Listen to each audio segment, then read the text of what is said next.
जय हिंद बच्चों, welcome to our YouTube channel. तो बच्चों आज हमारा सेशन 7 स्टार्ट होने वाला है। इसमें मैं मैट्रिसेज और डिटर्मिनेंट रिवीजन करवाऊंगा आपको। और जैसा कि आप जानते हो कि हमारा जो पहले 6 सेशन आपने देखा है उसमें मैं मोस्ट इंपॉर्टेंट क्वेश्चन लेकर आता हूं और उसके थ्रू मैं पूरे चैप्टर का रिवीजन करवाता हूं। तो आज भी उसी चीज को हम लोग कंटिन्यू करते हुए मैट्रिसेज डिटर्मिनेंट का 25 मोस्ट इंपॉर्टेंट क्वेश्चन के थ्रू पूरा रिवीजन करेंगे। और मैट्रिसेज डिटर्मिनेंट के बारे में मैं आपको बता दूं कि 8-10 क्वेश्चन इससे पूछा जाता है। और ये 8-10 क्वेश्चन जो है अगर आप थोड़ा प्रॉपर वे में रिवीजन करोगे तो मैं इस बात का गारंटी देता हूं कि आप ये 8-10 क्वेश्चन कर लोगे। ठीक है, तो आइए देखते हैं आज का फर्स्ट क्वेश्चन क्या है। देखिए फर्स्ट क्वेश्चन जो है कहता है कि let A and B are non singular matrices. तो मैं जैसा कि आप जानते हो कि क्वेश्चन के थ्रू मैं कॉन्सेप्ट भी बताता हूं। तो जैसे ही नॉन सिंगुलर मैट्रिक्स की बात आ गई तो नॉन सिंगुलर मैट्रिक्स का मतलब हो गया कि अगर डिटर्मिनेंट उस मैट्रिक्स का नॉट इक्वल टू 0 है तो हम उसको क्या कहेंगे, नॉन सिंगुलर मैट्रिक्स। और नॉन सिंगुलर मैट्रिक्स हमेशा क्या होता है, इन्वर्टिबल होता है। और सिंगुलर मैट्रिक्स का मतलब determinant of A equal to 0, इसको हम लोग कहते हैं सिंगुलर मैट्रिक्स। ठीक है बच्चों, आगे पढ़ते हैं क्वेश्चन को। कहता है कि of the same order such that A B equal to A and B A equal to B. तो ये दोनों स्टेटमेंट चेक करना है क्या ये दोनों स्टेटमेंट करेक्ट है। तो देखिए ए बी इक्वल टू ए दे रखा है। अब जब भी इस टाइप का स्टेटमेंट दिया रहे तो इसको चेक करने के लिए हम लोग क्या करते हैं, ए इनवर्स से मल्टीप्लाई कर देते हैं दोनों तरफ। तो ए इनवर्स ए, तो ए इंटू ए इनवर्स, मैं आपको बता दूं कि किसी मैट्रिक्स का इनवर्स से उस मैट्रिक्स को मल्टीप्लाई करोगे तो वो हमेशा आइडेंटिटी मैट्रिक्स के इक्वल होता है। तो identity matrix into B is equal to identity matrix. और यहां से आपको क्या मिल रहा है, बी इक्वल टू आई, क्योंकि आई को अगर किसी मतलब आइडेंटिटी मैट्रिक्स को अगर किसी मैट्रिक्स से मल्टीप्लाई करोगे तो वो आपको सेम मैट्रिक्स देता है। तो ये रिप्लेस हो जाता है बी में, तो बी इक्वल टू आई। और सिमिलरली यहां पे आपको क्या मिलेगा, ए इक्वल टू आई। यहां से आपको ए इक्वल टू आई मिल जाएगा। तो ए स्क्वायर इक्वल टू ए। ठीक है, तो ए स्क्वायर अगर इसका स्क्वायर करोगे आप तो आपको क्या मिलेगा, आई मिलेगा। इसका मतलब ये स्टेटमेंट सही है। A B square equal to A square B. तो अब देखो आप A equal to A into I square, आपको आई क्यूब मिल जाएगा। तो A B square is equal to I cube और A square B equal to I cube. तो देखिए ये दोनों आपका सही है, मतलब ये स्टेटमेंट भी सही है क्योंकि ये रिजल्ट हमने पहले निकाल चुका है। ठीक है, तो इस तरह से क्वेश्चन को थोड़ा कैलकुलेशन के साथ आप आसानी से कर सकते थे। चलिए आइए अगले क्वेश्चन पे। अगला जो क्वेश्चन है ये 2022 फर्स्ट का क्वेश्चन है और ये क्वेश्चन ठीक है बिल्कुल प्रॉपर्टीज बेस्ड क्वेश्चन है। आपको मैं बता दूं कि मैट्रिसेज में मैक्सिमम जो क्वेश्चन पूछा जाता है वो प्रॉपर्टीज बेस्ड क्वेश्चन पूछा जाता है। ठीक है, डिटर्मिनेंट का भी क्वेश्चन जो है वो प्रॉपर्टीज बेस्ड क्वेश्चन पूछा जाता है। तो ये भी प्रॉपर्टीज बेस्ड क्वेश्चन है। कहता है कि A B non singular matrix, A non singular matrix है, इसका मतलब कि डिटर्मिनेंट ऑफ ए क्या है, not equal to 0। Non singular का मतलब हो गया। B equal to adjoint of A. तो देखिए आप एक प्रॉपर्टी ध्यान में रखिएगा कि A into adjoint of A is equal to adjoint of A into A is equal to क्या होता है, determinant of A into identity matrix. तो यहां पे एडजॉइंट ऑफ ए किसके इक्वल है, बी के इक्वल है। तो A into B equal to B into A is equal to determinant of A into I, ये होगा। और आपका ये स्टेटमेंट जो है बिल्कुल सही है। और ये तभी पॉसिबल है जब ए बी क्या होगा, स्केलर मैट्रिक्स होगा। मतलब अगर ए बी स्केलर मैट्रिक्स है तो ये 100% पॉसिबिलिटी बनती है, तो ये भी ध्यान में रखिएगा। लेकिन ये गलत है। नल मैट्रिक्स का मतलब क्या हो गया कि सारे एलिमेंट जिस मैट्रिक्स के क्या हो, 0 हो, उसे हम नल मैट्रिक्स कहते हैं। तो नल मैट्रिक्स के लिए ये पॉसिबल नहीं है। इसका मतलब आपका जो फाइनल आंसर है वो है फर्स्ट एंड सेकंड। तो इस तरह से आप क्वेश्चन को बिल्कुल आसानी से कर सकते हैं। चलिए अगला क्वेश्चन देखिए क्या है। ये देखिए थोड़ा सा कैलकुलेटिव क्वेश्चन है क्योंकि यहां पे मेनली डिपेंड ये कर रहा है किस पे, ऑर्डर पे। तो मैं आपको बता दूं, multiplication of matrices, multiplication of matrices, अगर मान लो ए मैट्रिक्स है जिसका ऑर्डर क्या है, m बाई n, और बी मैट्रिक्स है जिसका ऑर्डर क्या है, मान लो हमने ले लिया p y q, ठीक। तो a इंटू बी, ठीक है, ये पॉसिबल है, इज पॉसिबल व्हेन इसका नंबर ऑफ कॉलम इसके नंबर ऑफ रो के इक्वल हो, तो when n equal to p, ठीक है, ये तभी पॉसिबल है। तो ये हो गया नंबर ऑफ इसका कॉलम और इसका नंबर ऑफ रो, है ना। अब यहां पे देखो आप कि आपके फर्स्ट जो स्टेटमेंट है, ठीक है, वो है सी ए इक्वल टू सी बी, क्या ये पॉसिबल है? तो आप चेक करके देख लो, सी ए, पहले ऑर्डर ही चेक कर लेते हैं, ऑर्डर अगर आपको सही मिल रहा है तो सी ए की बात अगर हम करेंगे तो ए का जो ऑर्डर है वो है 1/2, एक रो दो कॉलम, इसका भी ऑर्डर है 1/2 और इसका जो ऑर्डर है वो है 2/1, ठीक है। तो सी ए का जो ऑर्डर होगा, सी पहले लेंगे, इस बात का ध्यान रखिएगा, सी क्या है 2/1 और ये है 1/2, तो इसका जो ऑर्डर होगा वो क्या हो जाएगा 2/2, और इसका सीबी देखिए ये भी 2/1 है और 1/2, तो इसका भी ऑर्डर हो जाएगा 2/2। तो ये पॉसिबल हो सकता है, बाकी हम मल्टीप्लाई करके देखेंगे। तो ये स्टेटमेंट इस क्वेश्चन के लिए सही है और ये भी सही है और ये गलत है, आप ऑर्डर को मैच करके देखिएगा, ठीक है। तो ये बहुत इजी क्वेश्चन है, थोड़ा कैलकुलेटिव है, ठीक है। तो इस तरह से हम क्वेश्चन को करते हैं। चलिए अगले क्वेश्चन को देखेंगे। तो आपका ये आंसर हो जाएगा 1 और 2, मतलब ये डी आंसर हो जाएगा। अगले क्वेश्चन पे आइए, देखिए अगला क्वेश्चन क्या कर रहा है, ये भी 2022 फर्स्ट का क्वेश्चन है, ठीक है। कहता है the inverse of matrix A, तो इनवर्स ऑफ मैट्रिक्स ए आपका दे रखा है कितना, -2 1 3/2 -1/2, ये दे रखा है बच्चों, ठीक है। आपसे कहता है कि देन व्हाट इज ए, तो ए का मतलब हो गया, ए का इनवर्स का अगर इनवर्स करेंगे तो ये ए के इक्वल होता है, मतलब इस मैट्रिक्स का हमें क्या करना है, इनवर्स निकालना है। तो आपको मैं बता दूं कि कोई मैट्रिक्स ए जो है वो दे रखा है ए बी सी डी और आपको ए इनवर्स निकालना है। तो ए इनवर्स होता है adjoint of A upon determinant of A, और एडजॉइंट ऑफ ए क्या होता है, कोफैक्टर का ट्रांसपोज, ठीक है। अब इसको डायरेक्टली, है ना, आप याद इस तरह से रख सकते हो कि जब भी ए मैट्रिक्स दिया हुआ है तो उसका एडजॉइंट में क्या करते हैं, इसको इंटरचेंज कर देते हैं। तो डी यहां आ गया, ए यहां आ गया और इसका साइन चेंज हो जाता है, ये आप याद रख सकते हो। और इसका डिटर्मिनेंट क्या हो जाएगा, A D minus B C. तो ये आप डायरेक्टली याद रखो, है ना। अगर मैट्रिक्स ए ये दे रखा है तो ए इनवर्स ये हो जाएगा, ठीक है। बस इसको अप्लाई कर दो आप। तो देखो यहां से इसका वैल्यू क्या हो जाएगा, तो ए बी सी डी, ये है ए बी सी डी, तो ये दोनों आपस में क्या हो जाएगा, इंटरचेंज हो जाएगा, ठीक है। तो जब इंटरचेंज हो जाएगा तो -1/2 और ये हो जाएगा आपका -2, ये हो जाएगा -1 और ये -3/2। तो इस तरह से हमने लिख दिया अपॉन, अब इसका डिटर्मिनेंट तो कितना हो जाएगा, हाफ इंटू -हाफ इंटू 2 1 1 -3/2, तो 1 -3/2 कितना हो गया, 1/2। देखिए ये हो जाएगा इसका determinant of A equal to, इन दोनों का प्रोडक्ट कितना, 2 × 1/2 1 माइनस ये हो गया आपका 3/2, तो -3/2 यानी कि -1/2 ये आ गया।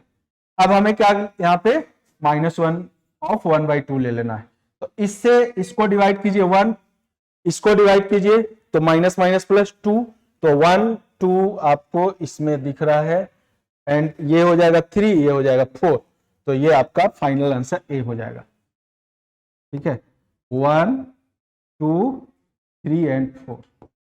तो कितना आसान है ये क्वेश्चन भी, है ना, बस ये आप याद रखिएगा। अच्छा मैं बता दूं कि जब इनवर्स निकालना हो, ठीक है, तो 2/2 ऑर्डर का ही मैट्रिक्स मैक्सिमम टाइम पूछा जाता है, क्योंकि 3/3 ऑर्डर में कैलकुलेशन ज्यादा हो जाता है। तो यूपीएससी का काम क्या है, वो आपके दिमाग को चेक करती है। ठीक है, तो ये आप ध्यान में रखिएगा, एक क्वेश्चन तो आना ही है इस मेथड से, ए इनवर्स निकालने के लिए आपको देता ही देता है 1 साल 2 साल के गैप पे। चलिए अगले क्वेश्चन को देखते हैं। अगला क्वेश्चन क्या है, तो बेटा ये अगला जो क्वेश्चन है, ये देखिए सिस्टम ऑफ इक्वेशन से लिया गया है। तो सिस्टम ऑफ इक्वेशन में कह रहा है कि for what value of K the system of equation this equal to 0 consistent, this equal to 0 consistent की बात हो रही है। कंसिस्टेंट का मतलब हो गया यूनिक सॉल्यूशन। ठीक है, 3 इक्वेशन है यहाँ पे। यूनिक सॉल्यूशन का मतलब हो गया कि ये जो तीनों लाइन है, ये क्या है, लीनियर इक्वेशन ऑफ 2 वेरिएबल। तो तीनों लाइन जो है एक पॉइंट से पास कर रही है। ठीक है, ये तीनों लाइन एक पॉइंट से पास कर रही है बच्चों।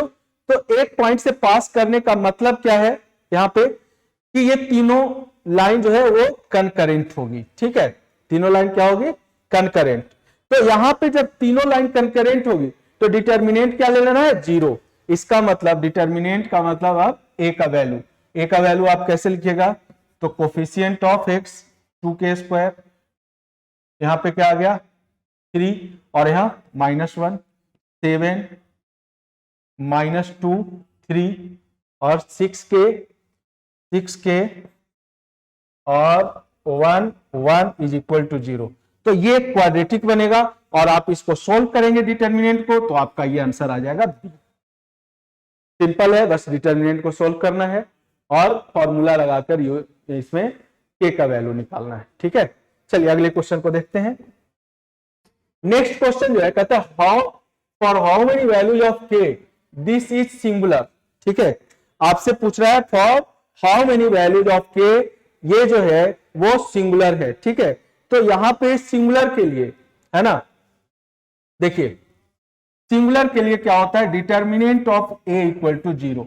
ये मैट्रिक्स अगर ए है तो डिटर्मिनेंट ऑफ ए 0 ले लेंगे। तो सोल्व कर लो ना, 0 इंटू क्या हो जाएगा, मतलब ये 0 हो गया तो 0 ही होगा पूरा, -k इंटू यहां -k ले लिया तो यहां क्या हो जाएगा k, और यहां माइनस माइनस प्लस -5k और +4 इंटू जब हम 4 लेंगे तो -k² -0 इज इक्वल टू 0।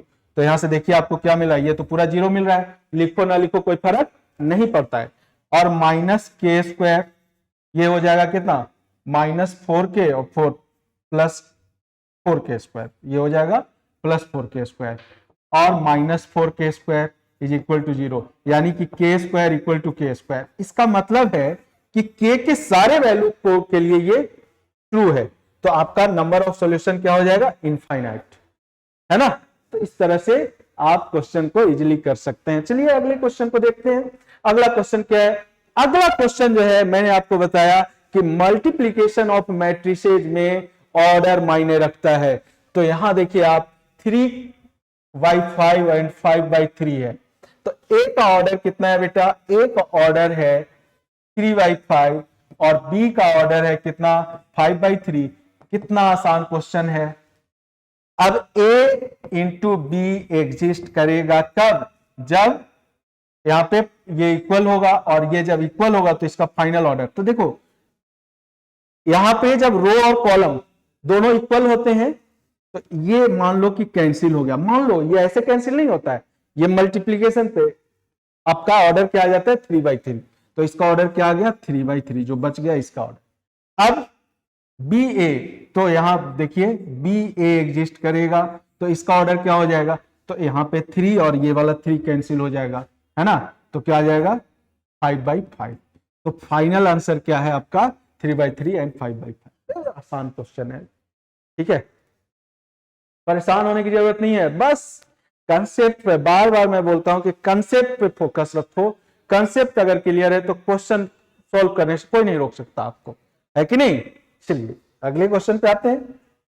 अब देखिए ये डायरेक्ट प्रॉपर्टीज बेस्ड क्वेश्चन है। ये मैंने आपको स्टार्टिंग में ही बताया, फर्स्ट क्वेश्चन में ही, सेकंड क्वेश्चन में, कि भाई ये पॉसिबल है और ये पॉसिबल नहीं है, क्योंकि एडजॉइंट ऑफ ए का डिटर्मिनेंट क्या होता है, determinant of A to the power n-1, इसलिए n-1 यहां पे मिसिंग है। तो आपका फर्स्ट स्टेटमेंट करेक्ट है, सेकंड रॉन्ग है। चलिए अगले पे आते हैं। देखिए नेक्स्ट क्या कह रहा है कि बी आपको मैट्रिक्स देना दिया हुआ है, then what is adjoint of B. ठीक है, एडजॉइंट ऑफ बी पूछ रहा है आपसे। तो एडजॉइंट क्या होता है भैया, adjoint of B is equal to B का सी कोफैक्टर निकाल लेंगे बी का और उसका ट्रांसपोज कर लेंगे।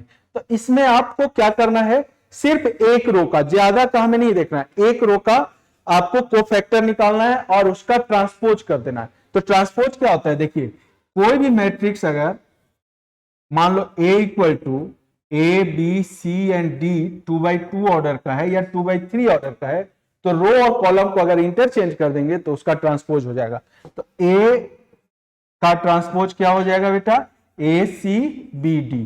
तो जो हमारा फर्स्ट रो था, ठीक है, वो फर्स्ट कॉलम बन गया और फर्स्ट कॉलम। तो इस तरह से जब इंटरचेंज करते हैं तो क्या हम इसे कहते हैं, ट्रांसपोज ऑफ मैट्रिक्स। ठीक है, चलिए अब देखिए यहां पे सी आई जे हमें निकालना है, किस मैट्रिक्स का, बी मैट्रिक्स का। तो सी आई जे का मतलब हो गया कि यहां देखिए 3 का अगर आप कोफैक्टर निकालेंगे तो कोफैक्टर में बता दूं क्या होता है, C I J is equal to -1 का power i plus J into M I J. ठीक है, तो यहां पे अगर 3 का आपको कोफैक्टर निकालना है तो आप इसको क्या करो, यहां से डिलीट करो इसको यहां से, तो ये हो गया 0। ठीक है, तो कोफैक्टर देखिए आपका 3 का क्या मिल गया, 0, है ना। अब अगर 2 का कोफैक्टर निकालना है आपको, ठीक है, तो 2 का कोफैक्टर निकालना है आपको, तो यहां देखिए 2 के सामने का एलिमेंट को आप हटा दीजिए, तो 2 ये भी 0 हो गया, ये भी 0 हो गया, तो इसका भी 0 आ गया। अगर आपको 0 का देखना है तो 0 के सामने का एलिमेंट हटा दीजिए, तो 2 इंटू 1 कितना हो गया, -2 और -4, -2 आ गया। अब देखिए फर्स्ट रो क्या आ गया आपका, फर्स्ट रो आ गया 0 0 -2। अब इसको चेंज कर दीजिए, तो 0 0 -2 अगर कॉलम में है, किस कॉलम में, इस कॉलम में, ये आंसर हो गया। कितना आसानी से हमने कैलकुलेट कर लिया। चलिए अगले क्वेश्चन को देखिए। एनडीए 2019 का क्वेश्चन है भाई, ये आपको दिया हुआ है, ठीक है, ए का वैल्यू ए इक्वल टू 0 1 1 0। ठीक है, तो ये आप रूल ध्यान में रखिए कि अगर ए स्क्वायर इक्वल टू ए मिलता है तो इसको हम कहते हैं इनवॉल्यूंटरी मैट्रिक्स, इनवॉल्यूंटरी मैट्रिक्स, है ना। और अगर ए स्क्वायर इज इक्वल टू आई मिल जाता है तो इसको कहते हैं हम लोग आइडेम्पोटेंट मैट्रिक्स, आइडेम्पोटेंट मैट्रिक्स। और अगर, ये आपको मैंने पहले ही बताया था कि अगर determinant of A equal to 0 मिल जाए तो इसको हम लोग क्या कहेंगे, सिंगुलर मैट्रिक्स, सिंगुलर मैट्रिक्स। और अगर A to the power n is equal to, ठीक है, आपको क्या मिल जाए, 0, तो इसको हम लोग कहते हैं नीलेम्पोटेंट मैट्रिक्स, नीलेम्पोटेंट मैट्रिक्स।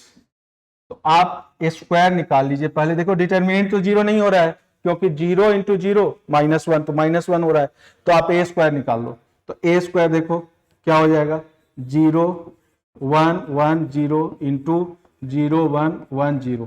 ठीक है, फर्स्ट रो फर्स्ट कॉलम, तो ये आपको सेम वही मिल रहा है 0 1 1 0। इसका मतलब A square equal to A, involuntary matrix, आपका आंसर बी हो जाएगा। ठीक है, आसान क्वेश्चन है। चलिए एनडीए 2019 फर्स्ट का क्वेश्चन, इफ बहुत ही आसान क्वेश्चन, आप इसको सोल्व कर लो डिटर्मिनेंट को, ठीक है, इक्वल टू 6 + 11 आयोटा है, ठीक है। तो इस क्वेश्चन का फाइनल आंसर बिल्कुल सोल्व करके, बहुत आसान क्वेश्चन है, ठीक है। आपको यहां से x का वैल्यू सोल्व करने के बाद -3 और y का वैल्यू क्या मिल जाएगा 4, ये आंसर हो जाएगा, ठीक है। बहुत आसान क्वेश्चन। चलिए अगले क्वेश्चन पे आते हैं। कहता है कि A and B are two matrices, two invertible square matrices of same order. तो ये प्रॉपर्टीज होता है, मैंने स्टार्टिंग में क्या बोला था कि ये maximum question properties based question आता है मैट्रिसेज में। तो A इंटू बी का इनवर्स, ये रिवर्स गियर मारता है। कैसे रिवर्स गियर? कौन कौन? इनवर्स, ट्रांसपोज एंड एडजॉइंट, ये तीनों रिवर्सल लॉ को फॉलो करता है। रिवर्स गियर मारेगा A इंटू बी का इनवर्स, B का इनवर्स इंटू A का इनवर्स। तो देखिए किसी ऑप्शन में दिखाई दे रहा है, देख लो देख लो देख लो, A ऑप्शन। अब यहां देखिए A इंटू बी इंटू सी का इनवर्स होगा, फिर रिवर्स गियर मारेगा। मारेगा रिवर्स गियर या नहीं मारेगा? मारेगा। तो C inverse into B inverse into A inverse, ठीक है। अब और बता दूं आपको, A इंटू बी का ट्रांसपोज, B का ट्रांसपोज इंटू A का ट्रांसपोज, है ना। Adjoint of PA is equal to adjoint AB, AB is equal to adjoint of B into adjoint of A। तो ये तीन जो है रिवर्सल लॉ को फॉलो करता है, रिवर्स गियर मारता है। तो ध्यान में रखिएगा, डायरेक्ट क्वेश्चन आता है, 2.5 नंबर 3 में मिल जाएगा आपको, कोई नहीं रोक सकता। चलिए अगले क्वेश्चन को देखिए भाई। अगला क्वेश्चन देखिए, अभी मैंने बताया आपको, है ना, कि अगर ट्रांसपोज की बात है प्लस में रिवर्स गियर नहीं मारता, तो ये बिल्कुल सही है, ये गलत है। यहां पे अभी बताया मैंने आपको, तो ये गलत है और ये सही है, मतलब 1 और 3 सही। फ्री में ये भी मार्क्स आपको मिल गया, 2.5 नंबर, कोई नहीं रोक सकता। चलिए अगले क्वेश्चन को देखिए। अगला क्वेश्चन थोड़ा कैलकुलेशन बेस्ड क्वेश्चन है, इसका आंसर आई थिंक 4 आया था। देखिए A square minus KA minus I2 का मतलब हो गया identity matrix of second order, ठीक है। I3 का मतलब identity matrix of third order. तो A स्क्वायर देखिए कितना मिल रहा है आपको, A स्क्वायर 1 2 1 2 2 3 और मल्टीप्लाई बाई 1 2 2 3। तो देखिए मैट्रिक्स मल्टीप्लीकेशन का रूल मैं बार बार बता रहा हूं, ये बिल्कुल मल्टीप्लाई होगा, क्योंकि दोनों में रूल को फॉलो कर रहा है। 2/2 ऑर्डर का, ये भी 2/2 ऑर्डर का है, तो ये दोनों सेम है, तो जो रिजल्ट आएगा वो भी 2/2 ऑर्डर का आएगा। तो देखिए कैसे मल्टीप्लाई करते हैं, जिन बच्चों को थोड़ा सा कंफ्यूजन है वो भी देख लेंगे ध्यान से। First row first column corresponding के साथ मल्टीप्लाई करके ऐड कर देंगे, तो 1 + 4 हो गया। फर्स्ट रो जैसे हम लोग यहां क्या लिखते हैं, A12 फर्स्ट रो, इसका सेकेंड कॉलम, तो 1 का 2 के साथ 2 और फिर 2 के 3 के साथ कितना 6।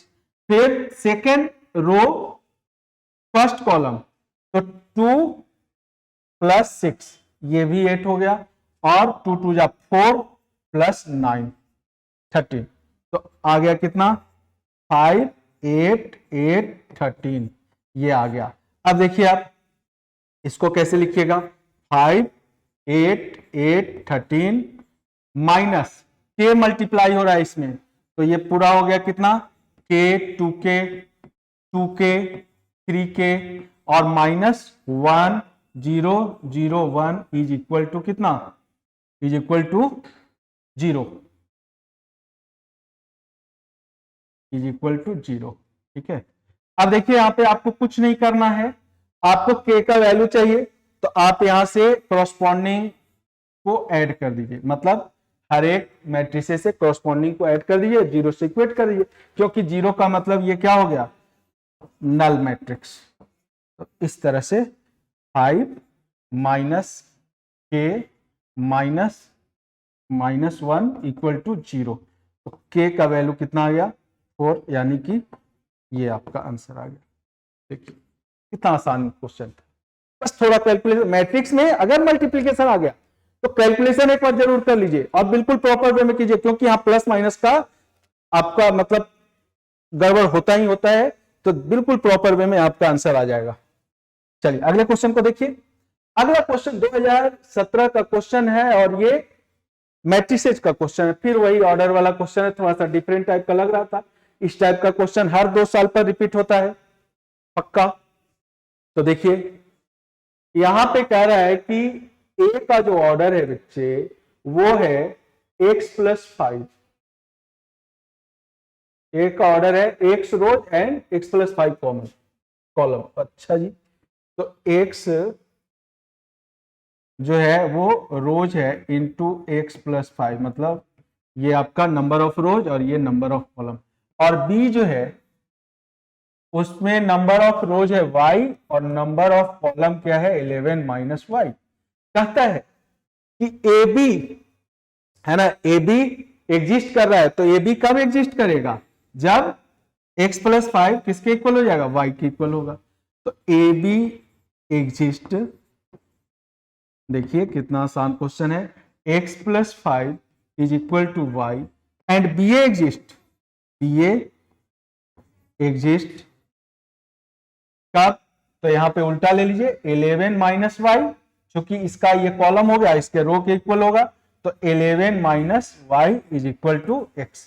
अब इसको सोल्व कर लीजिए, ठीक है। तो सोल्व कैसे कीजिएगा, तो x minus Y equal to 5 और x plus Y equal to 11, ये कैंसिल, कितना हो गया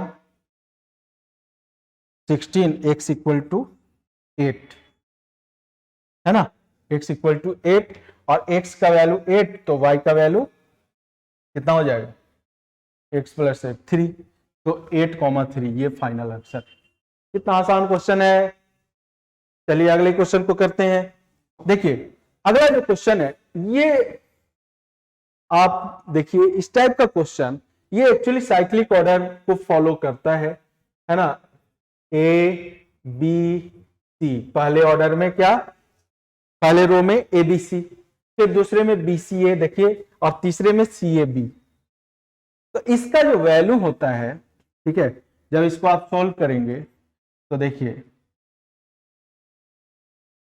ए बी सी, बी सी ए और सी ए बी, तो इसको सोल्व कीजिएगा, minus of A cube plus B cube plus C cube, ठीक है, -3abc, ये मिलता है सोल्व करके, और ये ऑलवेज निगेटिव देता है, और ये इक्वल हो जाता है किसके, ये फॉर्मूला हम लोग जानते हैं, a plus B plus C into A square plus B square plus C square minus A B minus B C minus C, ये अलजेब्रिक फॉर्मूला हम लोग पहले से पढ़ रखे हैं। तो यहाँ पे कहता है select the correct answer using code given below, ठीक है, आपको करेक्ट आंसर इसमें सिलेक्ट करना है। तो करेक्ट आंसर जो है आपका देखिए, a प्लस बी प्लस सी अगर 0 हो जाएगा तो ये भी 0 हो जाएगा, और जब ये अगर 0 होगा तो ये देखिए ये 0 होगा, और यहां पे ठीक है A square A cube plus B cube plus C cube, ये किसके इक्वल आ जाएगा, 3ab से के इक्वल आ जाएगा। तो ये तीनों स्टेटमेंट आपका सही होगा, आपका आंसर क्या आ जाएगा, डी, डेल्टा। चलिए अगले क्वेश्चन को देखिए। अगला क्वेश्चन क्या है, ओ भाई ये भी फैक्टर थ्योरम का क्वेश्चन है मैट्रिसेज में। अब ये मैट्रिसेज में फैक्टर थ्योरम क्या आ गया भाई, तो फैक्टर थ्योरम देखिए, मैट्रिसेज डिटरमिनेंट में फैक्टर थ्योरम क्या होता है, तो मैं आपको बताता हूं कि डिटरमिनेंट के प्रॉपर्टीज को आपको हमेशा याद रखना है। आपने पढ़ा होगा डिटरमिनेंट के प्रॉपर्टी में कि ए बी सी और सी डी ई, मतलब 2 रो या 2 कॉलम अगर आइडेंटिकल होगा या सेम होगा तो डिटरमिनेंट क्या हो जाएगा, 0, ठीक है। अब यहां देखिए इस डिटरमिनेंट में आपको क्या करना है, आपको A B and C common निकाल लेना है। तो ए बी एंड सी यहां से हमने कॉमन निकाल लिया, ठीक है। यहां देखिए A B and C common निकाल लिया, तो क्या हो जाएगा 1 1 1 1 1 A B C, A square B square C square, और ये साइक्लिक ऑर्डर में है, ठीक है। अगर a की जगह आप b रखेंगे, हाँ मैं ये बोल रहा था फैक्टर थ्योरम। फैक्टर थ्योरम में होता है कि अगर if put x equal to a, ठीक है, put x equal to a and determinant d b 0 and determinant b 0, then x minus a is factor of d, ठीक है। तो x माइनस ए क्या होगा, फैक्टर होगा d का। अब यहां पे देखिए, आप जैसे ही a की जगह b रखेंगे, a की जगह b रखेंगे तो a माइनस बी, मतलब दो कॉलम क्या हो जाएगा, सेम हो जाएगा, तो 0 हो जाएगा। इसका मतलब a माइनस बी एक फैक्टर होगा, b माइनस सी एक फैक्टर होगा, सी माइनस ए एक फैक्टर होगा। तो आपका जो रिजल्ट आएगा A B C into A minus B into B minus C into C minus A. इस रिजल्ट को अगर आप डायरेक्टली याद रखें तो आपके लिए बेनिफिशियल है ना।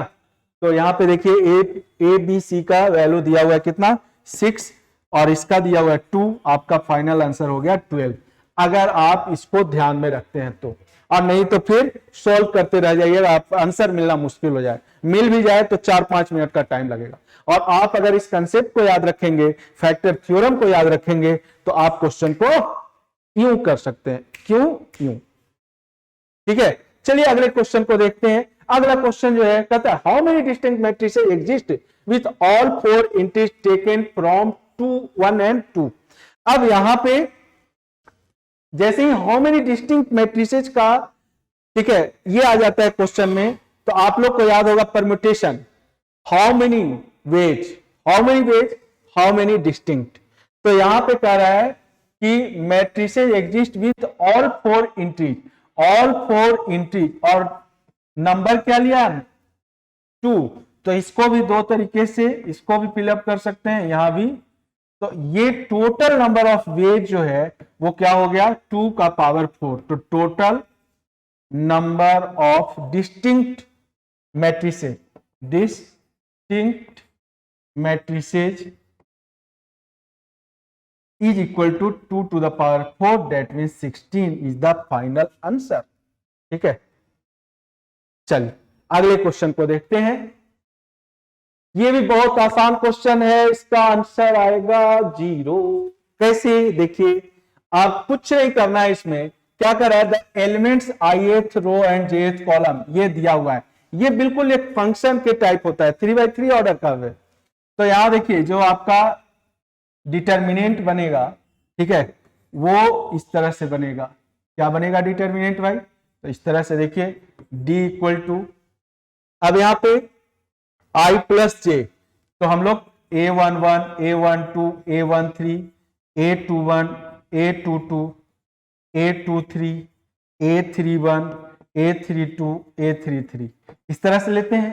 तो i और j का वैल्यू यहाँ पे पुट कर दीजिए, आपको वैल्यू मिल जाएगा। तो आपको क्या मिल रहा है, देखिए यहाँ पे 1 + 1 2 2 2 जा 4, 1 + 2 3 3 2 जा 6 और 8। यहाँ क्या मिल जाएगा आपको 6, यहाँ पे 2 2 4 2 जा 8, यहाँ पे 10 8 10 एंड 12 ये मिल जाएगा। सोल्व कर लो बेटा, कॉमन निकल रहा है, कॉमन निकाल लो, 0 आएगा आंसर। यहां से क्या कॉमन निकल रहा है, 2 निकल रहा है कॉमन। थोड़ा छोटा कर लो, नहीं तो कैलकुलेशन थोड़ा लेंदी हो जाएगा। तो इससे 2 निकाल लो या इससे 2 निकाल लो, 2 3 कितना 4, यहां से भी 2 निकाल लो। तो यहां से जब 2 निकालोगे तो 3 4 कितना 5, और फिर यहां से भी 2 निकाल लो, तो ये हो गया 4 5 6। इसको सोल्व कर लो, आंसर आ जाएगा 0। ये क्वेश्चन है, इतना आसान क्वेश्चन पूछ दिया जाता है, ठीक है। अब बच्चा इतना खुश हो जाता है, कैलकुलेशन मिस्टेक कर देता है। यहाँ पे 0 की जगह पे 4 आ जाएगा। तो ऐसा भी नहीं करना है कि हमें कैलकुलेशन मिस्टेक करना है, ज्यादा एक्साइटेड ओवर एक्साइटेड होकर के हम कैलकुलेशन मिस्टेक कर दिए। अब बनने वाला क्वेश्चन है, आप कैलकुलेशन मिस्टेक कर रहे हो, आंसर आने का 0 आ रहा है 4, नुकसान हो गया ना, फ्री में नुकसान हो रहा है। अगले क्वेश्चन को देखते हैं, अगला क्वेश्चन क्या कह रहा है।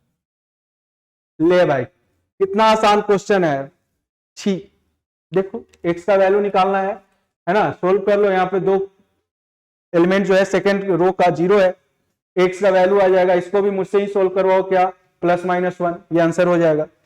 अब अगर सोल्व करूंगा तो आपकी बेइज्जती होगी, है ना। कितना आसान क्वेश्चन है, +-1 आंसर हो जाएगा। अगले क्वेश्चन में आते हैं।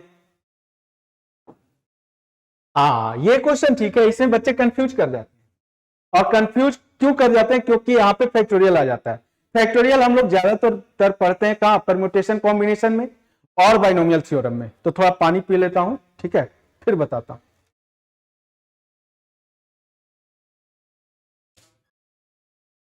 देखिए सबसे पहले आपको क्या करना है, यहाँ पे कॉमन क्या निकलता है। फैक्टोरियल का थोड़ा सा कंसेप्ट मैं दे देता हूं, हो सकता है किसी बच्चे को फैक्टोरियल का कंसेप्ट क्लियर नहीं हो। देखिए अगर आप एन फैक्टोरियल की बात करें, फैक्टोरियल क्या होता है, जैसे एन फैक्टोरियल का मतलब हो गया product of N natural number, है ना। 1 into N factorial equal to 1 into 2 into 3 up to N. इसको आप ऐसे ही लिख सकते हो, N factorial equal to N into n-1 into n-2 up to 3 into 2 into 1, उल्टा लिख सकते हो आप, ठीक है। 5 फैक्टोरियल का मतलब क्या हो गया, 5 into 4 into 3 into 2 into 1। 5 factorial का मतलब ये भी हुआ कि 5 इंटू 4 फैक्टोरियल, ऐसे भी लिख सकते हैं हम लोग। तो यही होता है फैक्टोरियल का कंसेप्ट, ठीक है। तो फैक्टोरियल का कंसेप्ट अगर क्लियर है तो इस क्वेश्चन को करने में आपको बिल्कुल समय नहीं लगेगा, आसानी से क्वेश्चन को कर सकते हो, ठीक है। देखो सबसे पहले देखो कॉमन क्या निकल रहा है, तो कॉमन निकल जाएगा, देखो यहां से 2 फैक्टोरियल, क्योंकि 1 फैक्टोरियल कॉमन निकाल के ही क्या फायदा, 2 फैक्टोरियल, तो 2 फैक्टोरियल यहां से निकल गया। ऊपर 1 फैक्टोरियल का वैल्यू 1, 2 फैक्टोरियल का 2 और 3 फैक्टोरियल का 6, है ना, ये वैल्यू लिख लेते हैं हम लोग। अब यहां से 2 फैक्टोरियल अगर कॉमन निकल गया तो 1, और 3 फैक्टोरियल को लिखेंगे 3 इंटू 2 फैक्टोरियल, 3 फैक्टोरियल को क्या लिखेंगे 3 इंटू 2 फैक्टोरियल। तो यहां देखिए 2 फैक्टोरियल निकल गया 3, 4 फैक्टोरियल को क्या लिखेंगे 4 इंटू 3 इंटू 2 फैक्टोरियल, तो ये कितना दे दिया 12। और 3 फैक्टोरियल को फिर क्या लिखेंगे 3, 4 फैक्टोरियल को 12, 5 फैक्टोरियल को क्या लिखेंगे, तो 5 इंटू 4 इंटू 3 इंटू 2 फैक्टोरियल, तो कितना हो गया 60। ओके, तो ये हो गया आपका 5 फैक्टोरियल का वैल्यू, 2 फैक्टोरियल हटने के बाद 60। तो अब यहां पे आप इसको सोल्व कर सकते हैं, तो इसको सोल्व करके आपका आंसर आ जाएगा 24, ये फाइनल आंसर हो जाएगा। तो अब आसान हो गया, ठीक है। चलिए अगले क्वेश्चन को देखते हैं। अगला जो क्वेश्चन है वो कह रहा है, देखिए प्रॉपर्टीज आ गया डायरेक्ट, 5-6 क्वेश्चन में डायरेक्ट प्रॉपर्टीज से क्वेश्चन पूछ दिया गया है ना। तो प्रॉपर्टीज में बार बार कहता हूं, नीलम्पोटेंट क्या होता है, एडम्पोटेंट क्या होता है, इनवॉलेंट्री क्या होता है, ये सब, ऑर्थोगोनल क्या होता है, मैंने बताया भी है, आप देखिए पूरे सीरीज को, है ना, आपको क्लियर हो जाएगा। ऑर्थोगोनल होता है कि अगर ए इंटू ए का ट्रांसपोज, ए इंटू ए का transpose is equal to identity matrix मिल गया, तो इसको हम ऑर्थोगोनल कहते हैं। तो सारा कंसेप्ट क्लियर होना चाहिए, ठीक है। चलिए ये सही है, मैंने एक क्वेश्चन में यूज भी किया कि ए का इनवर्स ए मिलेगा, बिल्कुल सही। Determinant of A inverse is equal to 1 upon determinant of A, बिल्कुल सही। लेकिन थर्ड जो है ये सही नहीं है, ये आपका गलत है। क्यों गलत है, क्योंकि यहां पे देखिए डिटर्मिनेंट लैम्डा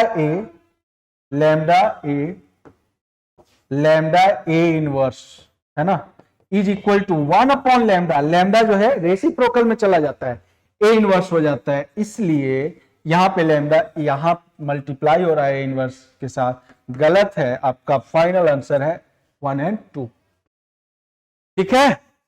चलिए अगले क्वेश्चन को देखिए। अगला क्वेश्चन क्या है भाई, अगला क्वेश्चन मैंने आपको बताया कि फैक्टर थ्योरम क्या होता है। फैक्टर थ्योरम होता है कि अगर आप x के जगह अल्फा रख दीजिए और डिटर्मिनेंट का वैल्यू 0 हो जाता है तो x माइनस अल्फा एक फैक्टर हो जाएगा। यहां पे आप देखिए आ गया फैक्टर का क्वेश्चन, 2018 का क्वेश्चन है, ठीक है।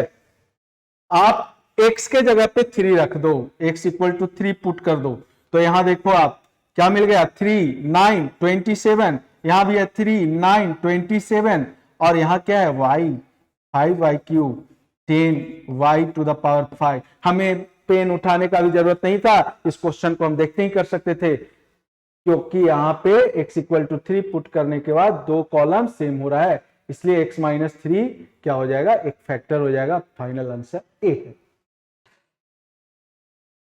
ठीक है, आगे देखिए अगले क्वेश्चन को। क्वेश्चन नंबर 24 जो है कहता है U V W R positive are the pth qth and rth term of GP. कुछ नहीं करना है, आपसे क्या कह रहा है कि U जो है वो है pth, मतलब आप फर्स्ट टर्म को a मान लो और कॉमन रेशियो को r मान लो, तो क्या लिखेंगे U = p - 1।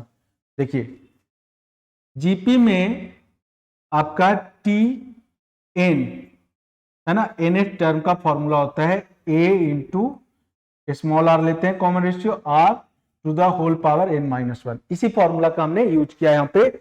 और v क्या हो जाएगा, a × कैपिटल R Q - 1 और w क्या हो जाएगा, a × r⁴ r-1। अब इसको यहाँ पे प्लॉट कीजिए और डिटर्मिनेंट के प्रॉपर्टी को यूज कीजिए, तो आपका फाइनल आंसर, जल्दी बताइए क्या हो जाएगा आपका फाइनल आंसर।